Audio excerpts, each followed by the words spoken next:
right, hey guys. So today we have Dr. Brett Marsh. He's on the Indiana State Board of Health.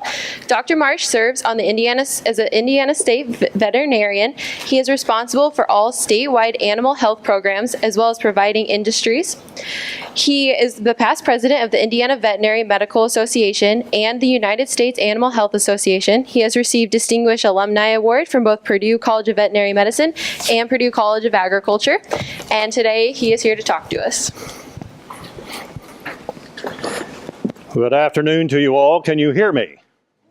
Yes. Excellent. Well, thanks for being a part of this class, and I'm really grateful to Mr. Delks and Dr. Matthew for the opportunity to come back for a second year. And so you're going to get an opportunity to take a look at a scenario from the Board of Animal Health. But first, what is the Board of Animal Health?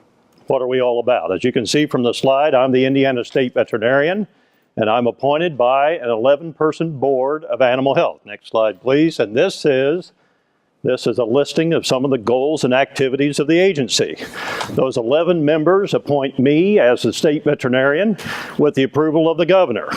And so I've had the good fortune to work under 6 different governors with those board members over the years. But these are the actions that we take. Our first goal is to have access to information, resources, and answers as it relates to animal issues in Indiana.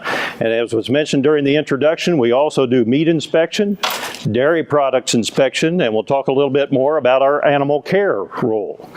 Expertise. I'm challenged with making sure I have professionals in place to answer the questions you may have with regard to animal issues in Indiana. Now, you've likely come not only from Indiana, but other states. Every state in the country has a state veterinarian, a livestock commissioner, or something of that type. And so you can go on the website for that state, just as you can for the Indiana State Board of Animal Health, and see this kind of information. But my goal is to have the expertise, whether it's veterinarians, food science majors, meat science majors, etc., who are working in meats, dairy, animal care, and veterinary and animal health. Outreach and education, we do a number of programs across the state to get with our constituency. All of our 6.2 million Indiana citizens I work for every day. So whether they send an email to me, call me on the phone, leave a message, whatever it is, we're on point for those citizens every day. And then we work with people all across the country and around the globe because we ship products all over the world. And so we have customer bases all over, making sure we have the expertise, the outreach, and as is mentioned, the representation. The representation is the board.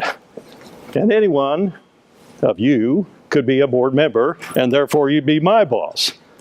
The board members are made up of all the various commodity groups in Indiana, beef, dairy, poultry, etc., veterinary practice, small and large animal veterinary practice, and we have a representative from the College of Veterinary Medicine.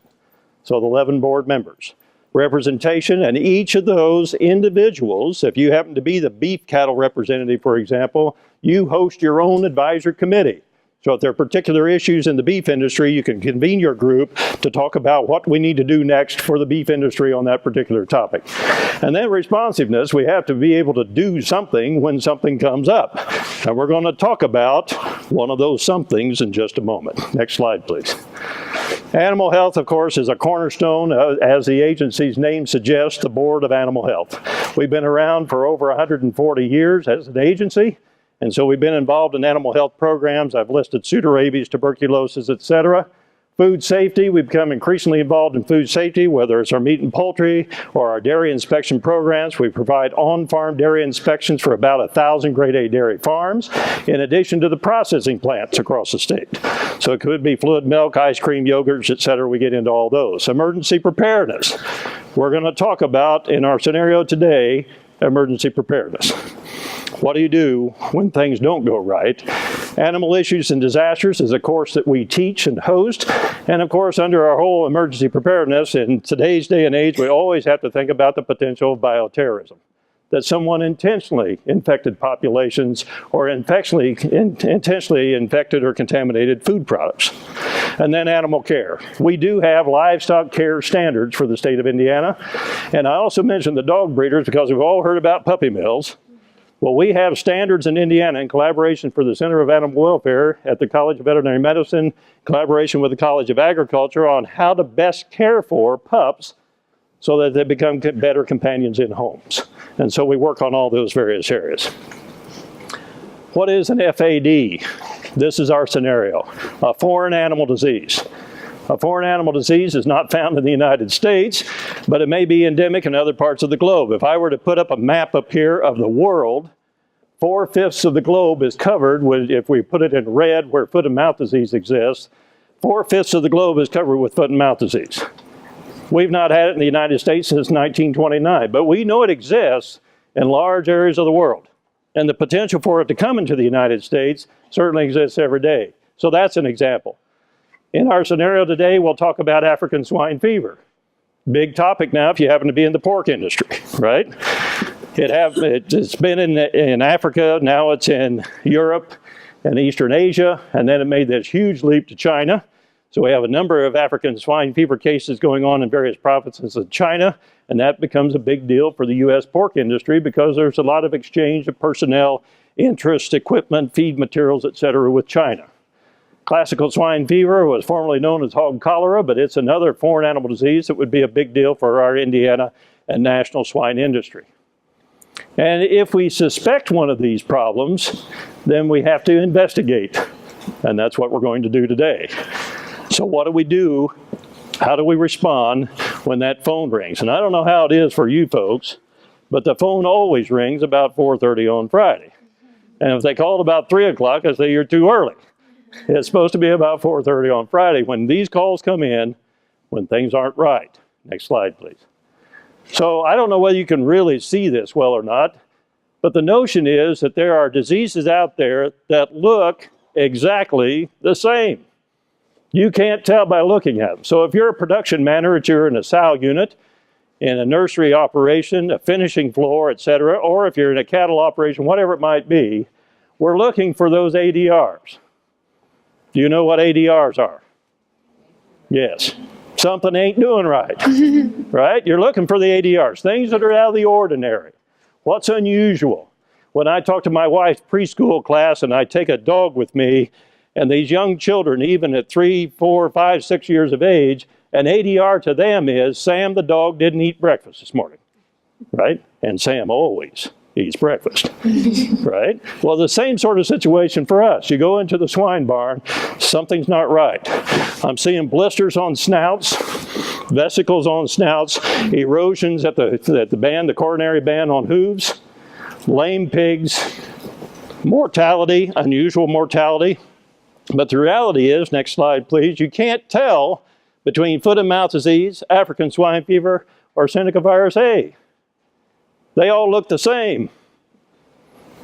Now the one on the right, next slide please, I think it's on there, will tell us that the Seneca virus, for example, is endemic here in Indiana. But it looks just like foot and mouth disease and African swine fever, which clearly are not endemic. They're foreign to the United States. But you simply can't tell them apart. So what do we do? What do we do in those instances? I better be getting a call, because this is one of those ADRs. Something's not right. You shouldn't be seeing those kind of vesicles on sows' snouts like we've been seeing in some of our operations here recently. Or you shouldn't be seeing these erosions at the coronary band. Or massive mortality in pigs. That would be unusual. Next slide, please. And so these diseases get moved in lots of ways, all over the globe. If you're following African swine fever, for example, Japan just had the second case that they diagnosed in a food product, pork sausage, someone from China coming to Japan that was intercepted at a Japanese airport. They sent it off to the laboratory. Turns out it's positive for African swine fever. So we know we can move these materials. That's why we spend a lot of time, and USDA spends a lot of time looking for agricultural products at our areas of import, where international flights come into the United States, or even ships, barges, shipping products of all kinds. We're looking for things that could potentially bring them in. In the upper right, you can see a little bit, you can see a pig's head. You see the beagle there? That was detected by the Beagle Brigade of USDA.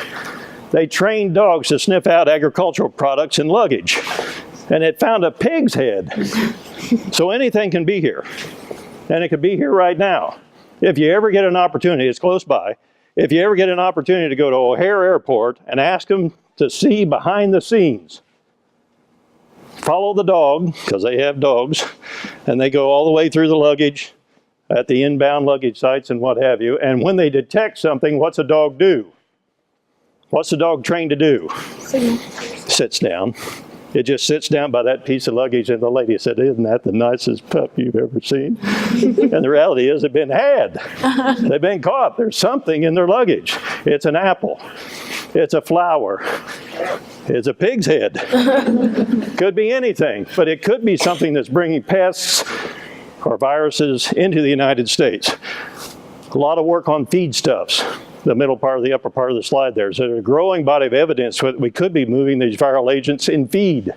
And we bring a lot of feedstuffs from around the world, vitamins and various additives to feeds. Travelers themselves, we talked about animal-to-animal contact. We talked about the potential for bioterrorism.